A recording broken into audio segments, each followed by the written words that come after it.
Akainu versus Blackbeard is a fight that I think will never happen, so it's like the best fight that will never be. But if these two were to fight, I think it would be very tough for Blackbeard to come out on top, but ultimately he should still be able to take it. But let me give you a rundown on how like an encounter between Akainu and Blackbeard would end up going, because Blackbeard is not a person that would end up running into Akainu randomly. As we saw before when Blackbeard ran from Akainu the first time, if he does not want to fight, he's not going to fight. However, at the same time, you shouldn't use this to showcase that Blackbeard doesn't want to fight and he'll run from the smoke. Because Marineford already showcased that this man can stand 10 toes in front of Garp and Sengoku. So the first caveat that comes to a fight between Blackbeard and Akainu is that if these two were to ever fight, it's because Blackbeard wants to. If he didn't calculate fighting, he wouldn't be here or he would just run. So already I would say Akainu's at a disadvantage because if Blackbeard is fighting against you, you're like, okay, something has to be going on because usually he don't want to see me. But as we see a lot from Blackbeard's previous encounters, when he does choose to fight you, it's because he knows he can win. However, despite that, he is a sloppy fighter, so Akainu's 100% finna tag him sometimes. Now, being the type of person that he is, Akainu's 100% going for kill shots the moment he sees Blackbeard. There's no like back and forth, I'm waiting to use my real power. He's starting out throwing out kill shots like this. And even though we saw that Blackbeard has a lot of pain tolerance, I think Akainu's pain is a little bit different than just like a shockwave from Sengoku. Cause like he did to Whitebeard, like he did to Kuma, like he did to Ace, when he's throwing magma punches, he's taking chunks from your body out. But I will say, if Blackbeard has the hockey to be able to come out with no scratches from Mihawk Seraphim, he can definitely do that to Akainu.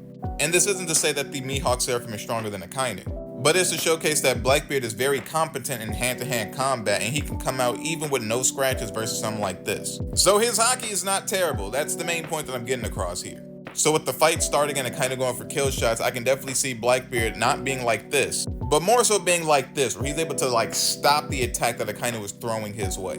And that shouldn't come as no surprise because he was doing this exact same thing to Whitebeard. Being able to stop punches like this from Whitebeard that were able to do things like this to Akainu. And this is less of like Blackbeard being more physically powerful than Akainu, and more so to showcase that in front of the Darkness Fruit, any Devil Fruit power can just be stopped.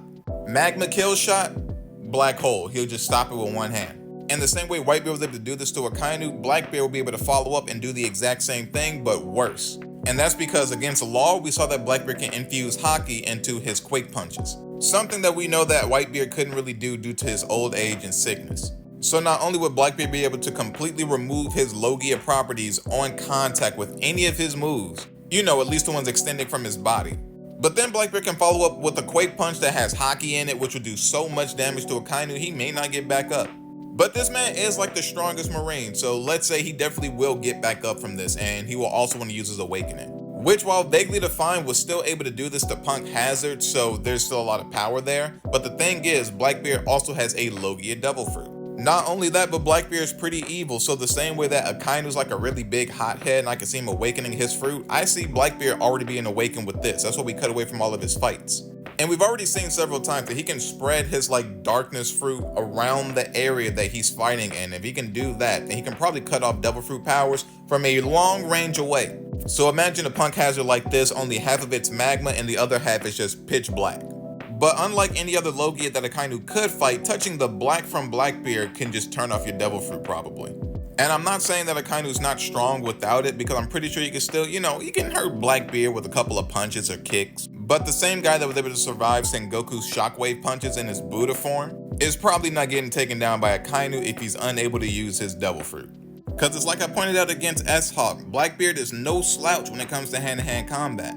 S-Hawk can throw sword slashes that can cut whole mountains down, and Blackbeard can block that with just his forearm. So long story short, if the two of these guys were to fight, Akainu's definitely going for blood first. However, thanks to Blackbeard's agility and surprising strength in combat, he can avoid taking lethal damage on his like first onslaught. And all it takes is one time for Blackbeard to like stop one of his magma punches with his bare hand black hole, and then he can grab him and like pull him in, and then smash him the same way Whitebeard did. Only difference is he'll also have Haki on that punch. And getting hit by a Haki Tremor Clash that can destroy like half of an island just from the coast, Akainu is definitely going to take serious damage from that, especially because Blackbeard can like, you know, just punch him over and over while he still has him. Cause so long as Blackbeard's making contact, Akainu's not turning into magma. And if he can't turn into magma, Blackbeard 100% has control over the entire fight. But let's say that Akainu gets lucky, or uses his brain, or he uses his strength that we don't know about and he breaks free and then uses his awakening. In which case he can turn the entire place that they're fighting on into a hellscape, but Blackbeard can cover all that up with his own awakening. Or he can just quake punch the place that they're fighting on to destroy the island anyway, so there's no magma hellscape anymore. But Akainu is a very competent fighter, so let's say some way, somehow, he was able to sneak in a magma hit that landed on Blackbeard. The same way Ace was able to land attacks on Blackbeard.